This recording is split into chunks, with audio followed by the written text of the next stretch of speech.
ശിവായ ശിവായ നമഃ ഓം ശിവായ നമഃ ഓം നമഃ ശിവായ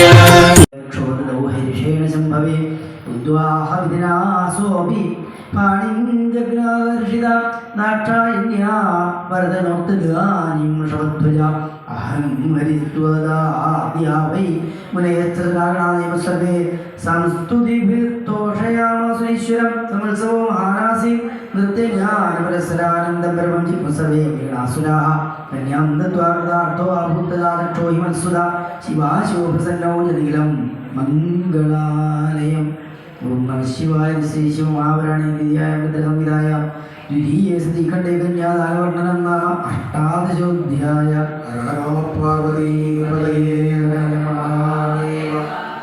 ആദ്യന്തമംഗളപജാത സമാനഭവമായിരുന്ന ഈശ്വരരാമരമാൽപദേവം പഞ്ചാനനം പ്രബലപഞ്ച വിനോദശീലം സംഭാവേ സേവനശങ്കരം അംബികേശം. ഹര ഹര നമ പാർവതീപതയേ ഹര ഹര മഹാദേവ.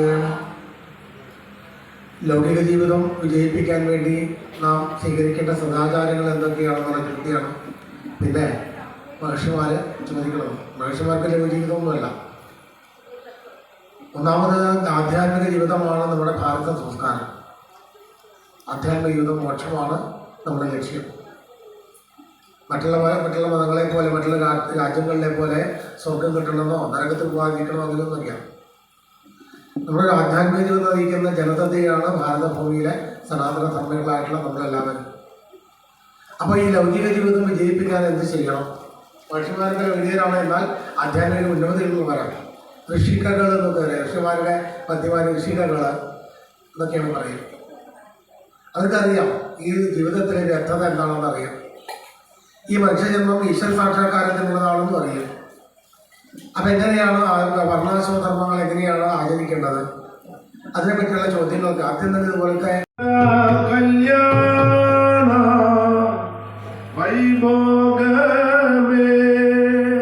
ശങ്കരനെ കല്യാണമായി ശിവശങ്കരനെ കല്യാണമായി. നൃത്തമാണ് ശരിക്കും നൃത്തം. ഭഗവാന്റെ ഉമ്മാതിയിലേക്കുള്ള കല്യാണം പറയും. ആഘോഷിക്കും, എന്തായാലും ആഘോഷിക്കും. അപ്പൊ ഇതിലുള്ള ഡാൻസുകളുടെ കൗണ്ടറിലുള്ള ഡാൻസുകൾ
സദാശിവ സ്വരൂപത്തിലെ ഭഗവാൻ മഹാദേവനെ പൂജിക്കാൻ ആരംഭിച്ചു. ആ പൂജിക്കുന്ന ദിവസമാണ് ശിവരാത്രി.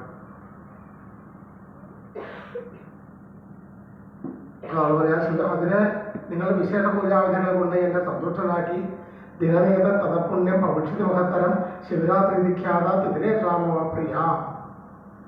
ബ്രഹ്മാവും മഹാവിഷ്ണുവും കൂടി എന്നെ പൂജിച്ച ദിവസം ഇതാണ് ശിവരാത്രി. അല്ലാണ്ട് കാളകൂട വേഷം കഴിച്ചു, അപ്പൊ താഴത്തേക്ക് ഇറങ്ങാണ്ടിരിക്കാൻ വേണ്ടി പാർവതി ദേവി കഴുത്തിൽ കുത്തിപ്പിടിച്ചു, പുറത്തേക്ക് വേണ്ടിയിരിക്കേണ്ട ദേവന്മാര് മഹാദേവന്റെ വായ കുത്തി. എന്താ അവസ്ഥയായിരിക്കും അല്ലെ? ശ്വാസം മുട്ടി കണ്ണൊക്കെ തുറച്ചിട്ടുണ്ടാവും, ഒന്ന് കണ്ടു. എന്റെ മഹാദേവന് വിഷം ബാധിക്കാതിരിക്കാവുന്നതാണ് ശിവരാത്രി എന്നൊക്കെയാണ് പറയുന്നത്. ഒന്നുമല്ല.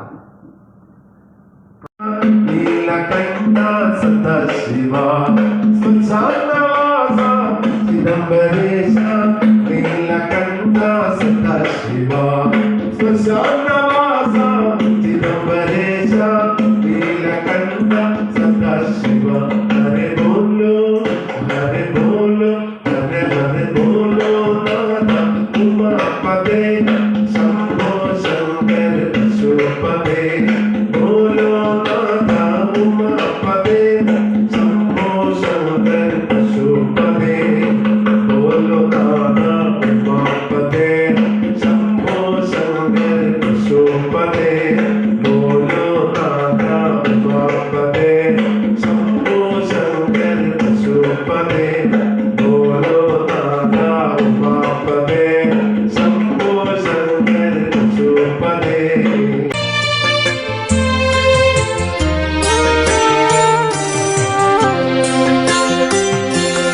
ഇളം ചുണ്ടിൽ വിരിയുന്ന പഞ്ചാക്ഷരി, അകക്കണ്ണിൽ തെളിയുന്ന ദീപാക്ഷരി, അഴലുന്ന മനസ്സിനു ദേവാക്ഷരി, ഒരു കോടി ഹൃദയങ്ങൾ ഒരു വീട്ടുണർത്തുന്ന ഉയരാർന്ന വേദാക്ഷരി.